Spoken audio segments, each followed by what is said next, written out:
Welcome to BR's Morning Meeting, Episode 5. Now, before you roll your eyes or change the channel, give me a few minutes. My goal here is to hopefully give you some tools to help build a culture in your organization, or at least make you think. So we're going to talk about core values. So last time when I was talking about building culture, I was talking about the view from 5,000 feet above this and the four general areas that I think of when I think of building culture. I think of the mission statement, the core values, the vision statement, and the buy-in. Now, there's a lot within each of those, particularly the buy-in. So last time we talked about the mission statement. So today we're going to talk about the core values. So core values, they are the foundational principles on which you execute the mission. How can you expect your people to execute the mission if they don't know what your organization is about? What guides them in their decision making? What guides them in their actions each day? Under all different conditions, whether it's the fire scene, an EMS run, a department meeting, pub ed event, whatever it is, if they understand the core values, they're going to be better equipped to make decisions and take the proper action. So whether you call them values or principles, it doesn't matter what you call them. You just need to have them written down. And when you write them down, you need to define them. Define what they mean. You can't just put down safety. We're safe. Well, what does that mean to your organization? Who are you talking about and what are you talking about? So I'm going to talk about that a little bit more here in a minute. These core values should be an integral part of every decision and every action you take. Now, it's easy for me to say. I never could say the word integral, but I couldn't think of a better word to describe what I'm talking about. It should be in everything you do in your organization. These core values should be just what they are, the core of your actions each and every time. So when I think about building culture in an organization, one of the organizations that I think of is the Butler University and the Butler Way. And they talk quite a bit about their culture, and that is an important part of their organization and how they operate, and it's a big part of their success.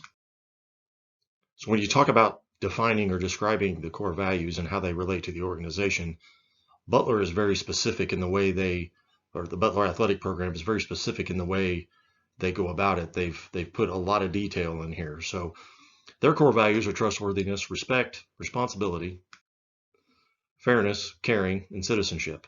And they go into a lot of detail here. And I'm not suggesting that you need to go into that much detail, but this will give you some idea. So you can look this up on the internet. It's readily available if you want to use this as maybe a guide for writing your core values. When we came up with our core values for our organization, we kind of settled in on 7 core values: safety, service, compassion, honor, dedication, preparedness, and cooperation. And within each of those, there are some other values or principles within each of those. So we go into a little bit of definition, not near the detail that Butler does, but we define it this way. So safety. The safety of citizens, visitor, neighbor, and responder is always the first consideration. Responders take calculated risks to their own safety to save the life of another.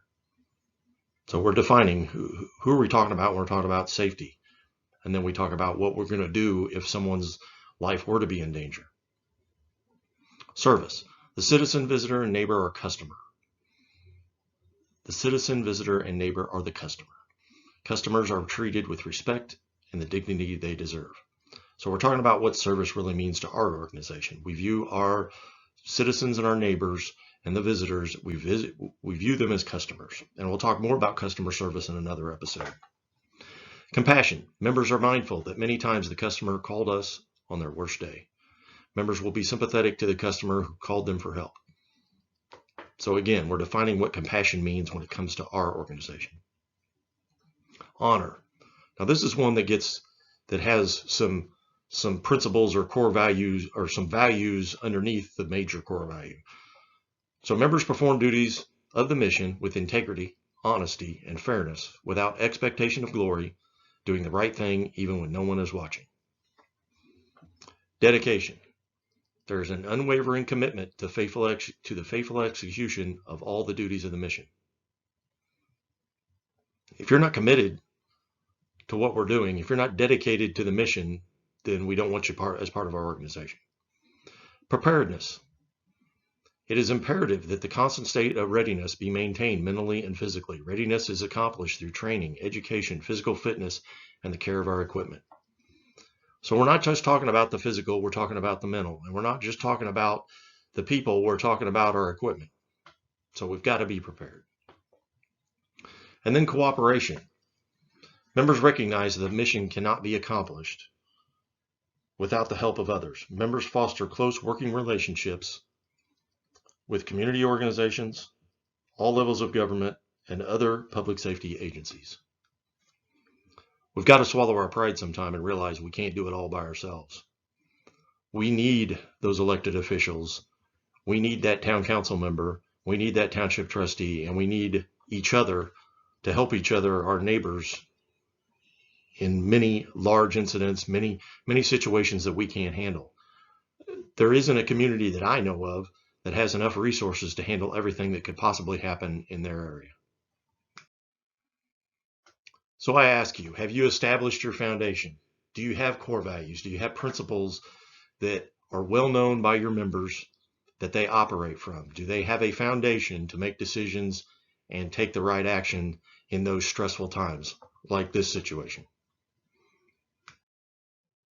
If you want to know more about this subject, or you have any questions, anything related to the fire service or EMS or insurance, you can contact me.